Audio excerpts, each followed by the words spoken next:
Ons lees die oordenking vir 27 Januarie uit Die Here is my herder met die vriendelike vergunning van Lizet Marie.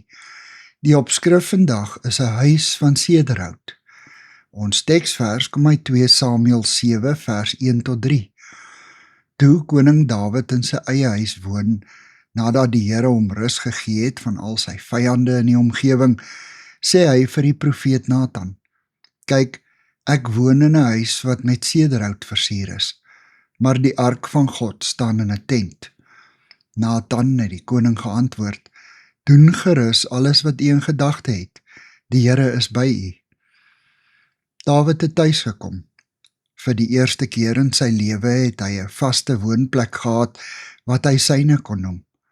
Ek kan my net sy vreugde indink wanneer hy soggens wakker word met 'n dak oor sy kop, nadat hy jare onder die sterrehemel of in grotte moes slaap, met sy kop op 'n klip en net sy mantel bo-oor hom as beskutting teen die koue naglig. Dikwels gebeur het dat mense vergeet om dankie te sê wanneer hulle gebede verhoor word. Hulle pleit dalk ernstig vir werk of 'n lewensmaat of goeie eksamenuitslae.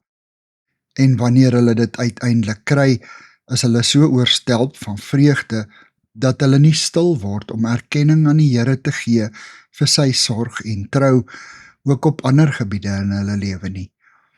Dawid het die Here se oorvloedige seën ervaar, en getrou aan sy aard wou hy dankie sê.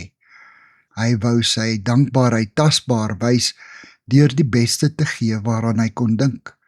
Hy wou vir die Here ook 'n huis bou, 'n tempel tot eer van sy naam. 'n Dankbaarheidslewe is 'n lewe van oop hande en 'n oop hart. Here, help my om soos Dawid 'n dankbaarheidslewe te lei. Amen. Dankie vir die saamkuier. Ek deel Lizet se kontakbesonderhede in die inligtingsparagraaf van die kanaal.